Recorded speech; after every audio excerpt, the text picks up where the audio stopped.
I settled into the armchair, a gentle hum of conversation filling the air. My fingers absently traced the rim of my glass as they spoke, their initial hesitation melting into a comfortable rhythm.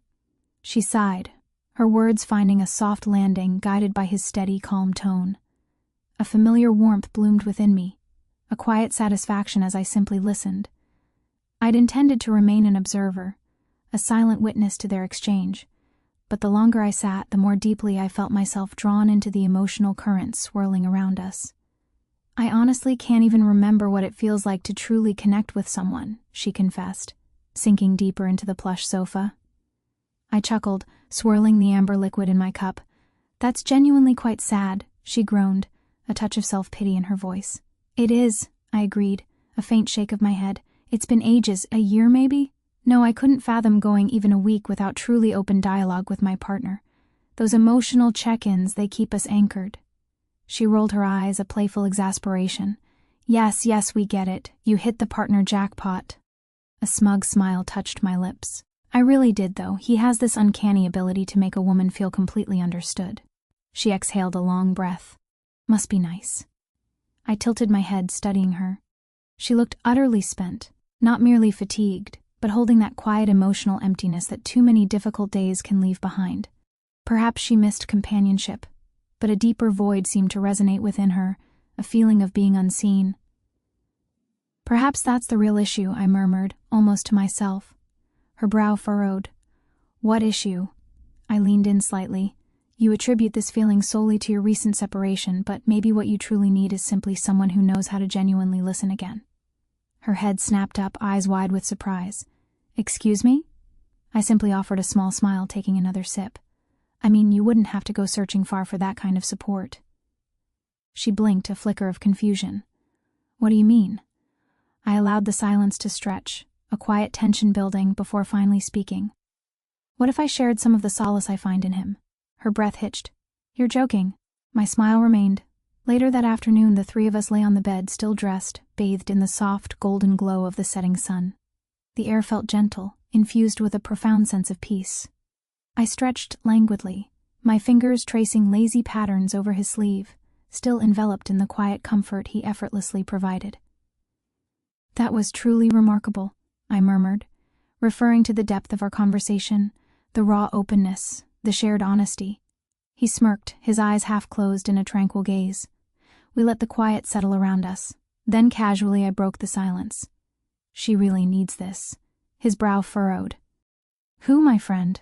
I said, propping myself up on one elbow. She's so unhappy, so solitary. I truly believe she just needs to feel supported again. He frowned slightly, still not quite grasping my meaning. I trailed my fingers over the back of his hand, feeling his breathing deepen, a subtle shift in his awareness. And perhaps you could help. His body tensed, not in discomfort but in sheer surprise. Wait, you're serious? I nodded. She needs emotional grounding, and you're so skilled at offering that, you always have been. He exhaled, running a hand over his face. I don't know. I leaned in, brushing my lips softly against his cheek. You trust me, don't you? I whispered. His fingers tightened slightly around mine. I knew in that moment I had already won him over. The next morning I poured coffee as my husband ambled into the kitchen, still shaking off the remnants of sleep. We should invite her over, I suggested, handing him a steaming mug. He frowned, his gaze meeting mine. To talk. He hesitated. And by talk, you mean? I smirked, a knowing glint in my eyes. You'll see. He exhaled, rubbing the back of his neck, but notably he didn't refuse. That was enough. I sent the text. Her reply arrived almost instantly. Sure, I could use the company. When she arrived, she still carried a visible weariness, as if the weight of the world hadn't quite lifted, but her eyes held a clearer, more inquisitive light. We settled in, coffee in hand. I let a moment pass before tilting my head. Been thinking about what we discussed. She gave me a sidelong glance. Maybe, I smiled. She sighed. I mean, I understand what you were saying, but it's not exactly easy to just... She gestured vaguely. I leaned in slightly. What if it was? Her brows furrowed. What do you mean? I reached for my husband's wrist, my fingers gently tracing his skin. Her eyes flickered between us. We want to help, I murmured. Silence. She blinked. You're serious? I nodded. She swallowed, her gaze shifting back and forth between us, searching for something solid, something to anchor herself to. "You trust me, don't you?" A long pause. Then finally she set her coffee cup down. "What exactly are you suggesting?" I smiled. "Let me show you." I led them into the bedroom, not for anything intimate, but because it was a space imbued with quiet, a calm sanctuary where conversations always seemed to deepen. My breathing remained steady, my pulse a slow, rhythmic thrum, but inside, a warm sense of purpose ignited within me. She followed hesitantly, her movements careful, uncertain. My husband, meanwhile, walked in with a quiet tension, still processing the full implications of this unfolding moment. I, however, knew precisely what I was doing. I turned to him first, placing my hand gently on his chest, a grounding touch. His breathing deepened with a quiet understanding. Then I faced her. She stood still, suspended between anticipation and hesitation. Her lips parted, as if poised to speak. I smiled, slowly sliding my hands over her shoulders, offering a comforting embrace. She didn't pull away, so I took my time, allowing the gesture to linger. As the quiet settled, the very air seemed to shift, heavy with a blossoming trust. My husband reached for her hand, slowly, deliberately. His initial hesitation still lingered, but his gesture was firm, unwavering. She exhaled shakily, leaning into the moment, allowing herself to receive the support. I stepped back, lowering myself onto the chair beside the bed, observing the gentle way his words soothed her, the subtle ways she responded.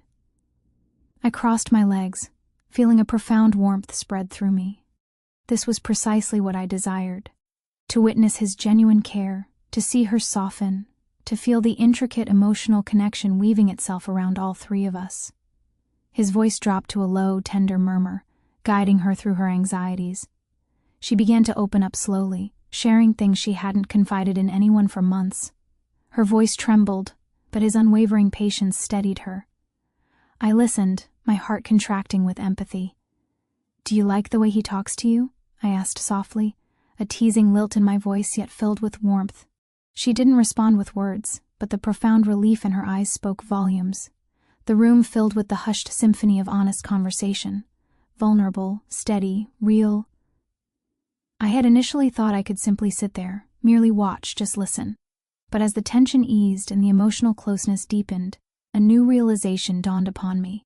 I yearned to join the emotional space they were so carefully building. I rose from the chair, stepping closer, allowing my fingers to lightly brush my husband's arm. He looked at me, his eyes deep and unreadable, yet filled with an unspoken question.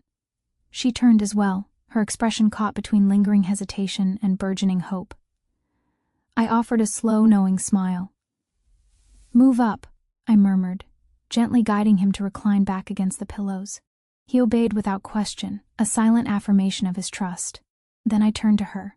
"Come here," I said softly, my voice a warm invitation. She hesitated, her breath uneven, a faint tremor running through her. "Let yourself be supported." She exhaled sharply at my words, her fingers curling lightly at my waist, a gentle, almost friendly hold. I smiled at her, warm and utterly reassuring. I subtly guided the conversation, helping her speak her truth, helping him respond with genuine compassion. Their voices intertwined, soft, emotional, vulnerable. My husband breathed deeply, his hands resting lightly at my sides, supporting me too, completing the circle. A wave of profound warmth spread through me, a purely emotional current, not physical in any way. I wrapped my fingers around her hand, holding it steady, letting her know, unequivocally, that she was not alone. The emotions built slowly, all of us teetering on the precipice of something truly healing. Her breath grew uneven, her grip on my hand tightening almost imperceptibly. My husband's voice softened into something deeply tender, utterly comforting. The moment swelled, overwhelming in its intensity, yet deeply soothing. And then, finally, the tension eased, dissolving into a collective sigh. A rush of pure warmth spread through all of us. Relief, connection, a profound understanding. We sat there, trembling slightly, our breaths catching in quiet unison. For a long, suspended moment, none of us moved. The air was thick with the lingering warmth, our hands still linked, our hearts beating a steady, harmonious rhythm. Then I lay back on the bed, stretching lazily, a slow, satisfied smile gracing my lips. She let out a shaky laugh, brushing her fingers through her hair, a gesture of release. My husband exhaled deeply, his arm draping gently over my stomach, a protective, familiar weight. I turned my head, glancing between them, my heart still humming with the afterglow of our shared experience. I had wanted to offer her something healing, something she desperately needed, but I hadn't anticipated the depth of how much I would feel it too. And in that quiet, comfortable space, I wasn't at all certain I wanted this to be the last time. I had found myself immersed in the closeness just as deeply, perhaps even more so, and as I traced gentle, circular patterns on my husband's chest, a singular truth resonated within me. This would most certainly not be the last time. This quiet, unspoken agreement, this shared intimacy, had woven a new tapestry between us, a bond born of vulnerability and trust. It was a space we had created together, a haven of understanding, and its allure was undeniable. The dawn of this new day promised not an ending, but a continuation, an exploration into the uncharted territories of connection,